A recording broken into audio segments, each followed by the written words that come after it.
Bonjour à tous, aujourd'hui on se retrouve pour le deuxième épisode de notre entretien avec l'excellent Loguito sur les problèmes du FC Barcelone cette saison. Cette fois, on revient sur les difficultés du Barça en Ligue 1 et en Ligue des Champions. Bonne écoute à tous.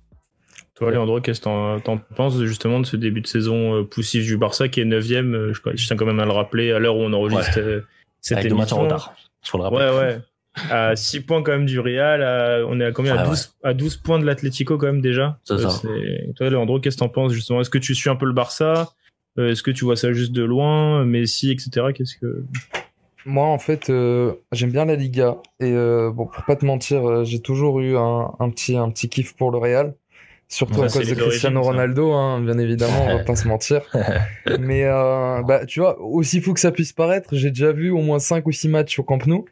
Et puisque du coup je suis pas très loin, je suis à 3 heures de route et tout, dont l'un des derniers matchs que j'avais fait c'était en Ligue des Champions il y a 2 ans face au Sporting. Mais du coup voilà, en fait le problème qu'il y a cette saison c'est qu'elle a très mal démarré en interne, et en fait en général à partir du moment où il y a autant de problèmes en interne, tu peux pas t'attendre à des miracles. Moi rien que le feuilleton Messi, c'était sûr que ça allait impacter cette saison. Ça se voit que Messi, tu vois, comme tu le dis, en fait on le voit, il est pas heureux. Tu vois, aux entraînements, j'ai vu un nombre incalculable de vidéos cette saison où Messi, on dirait, il marche. Tu sais, ça me rappelle l'époque où Balotelli, il voulait pas s'entraîner et il était là juste pour être là, tu vois. Mais vraiment. Juste acte de présence. Exactement. Mais après, tu vois, moi j'ai tendance à croire que ça peut changer. Regarde, par exemple, l'année dernière, Neymar, il est sifflé, conspué par le Parc des Princes. Et au final, avec ses prestations, avec le mental, où il a quand même réussi à inverser la tendance. Aujourd'hui, il est heureux à Paris. Après, c'est sûr, mais il y a deux différences. Je pense que Messi, il y a quand même le cœur qui parle. Il y a quelque chose où quitter le Barça, je pense que même s'il en a ras-le-bol, ça doit être très dur pour lui de faire ses valises, de prendre ses enfants et sa femme et de dire allez, on va s'installer à Manchester City où il fait 5 degrés, ou à Paris avec la pression, même s'il y a mon pote Neymar. Voilà, c'est quand même un choix difficile. Je pense qu'il a mûri, qu'il a essayé de faire, et au final, on l'a retenu un peu malgré lui, mais autant il va te dire à la fin de la saison, mais je pense que ça dépendra beaucoup pour le coup de la saison et des résultats. Je veux dire, si Messi il voit que son équipe elle finit 4e, bon, il se qualifie en Ligue des Champions, mais ils font saison blanche, il met 10 buts parce que lui il fait des grands matchs, mais qu'autour de lui il se passe rien. Je pense qu'au bout d'un moment il va être fatigué, il a envie de terminer sa carrière. Peut-être pas en marquant 30 buts par saison, mais en prenant du plaisir sur le terrain aussi, tu vois. Je veux dire, maintenant, il a plus rien à prouver. Que ce soit lui et Ronaldo, ils sont attendus à chaque match, oui, mais ils ont plus rien à prouver, c'est bon. Mais justement, tu vois, tu viens à un point qui pour moi a été, enfin, je sais pas si c'est moi qui ai vu ce déclic, mais j'ai l'impression qu'à partir du moment où Ronaldo est parti, tu vois, Messi, en fait, il s'est retrouvé tellement au-dessus du lot qu'au final, il y avait plus de réelle concurrence. Et je pense que ça a été une question de lassitude, d'où le fait que, tu vois, genre, cette saison, il voulait partir. Donc, comme il a annoncé, etc.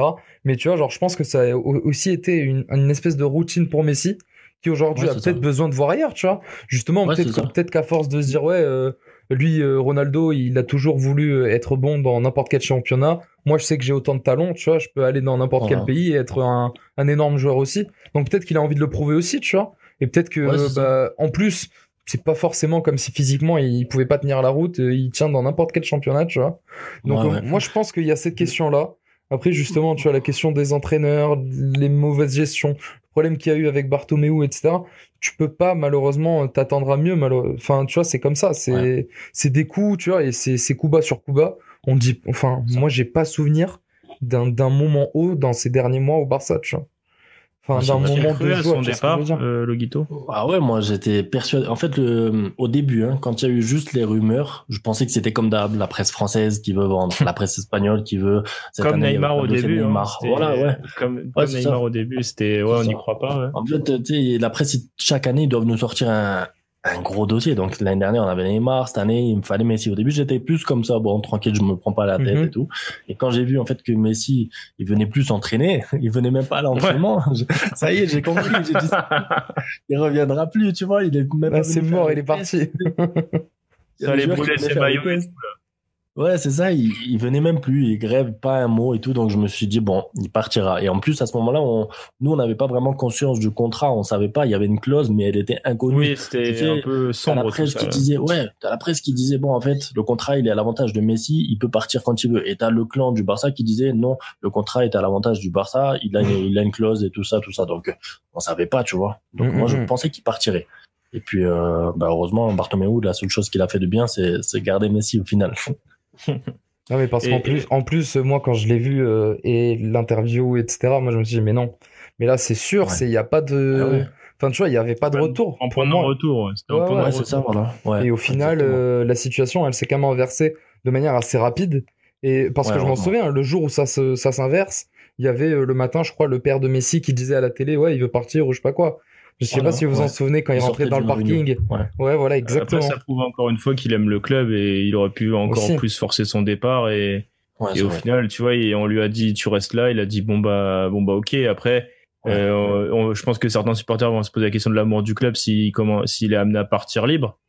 Mais bon, le Barça a jamais, pas dépensé d'argent pour lui. Ça fait 15 ans qu'il est là. Il a ramené 4 Ligues des Champions. C'est ça. Peut-être qu'il faut le laisser partir et lui dire, bah merci pour tout. Que t'ailles en Argentine au Newell's, Old Boy ou que t'ailles à City ou au PSG, bah merci pour ce que t'as fait pendant 15 ans au Camp Nou et merci quoi.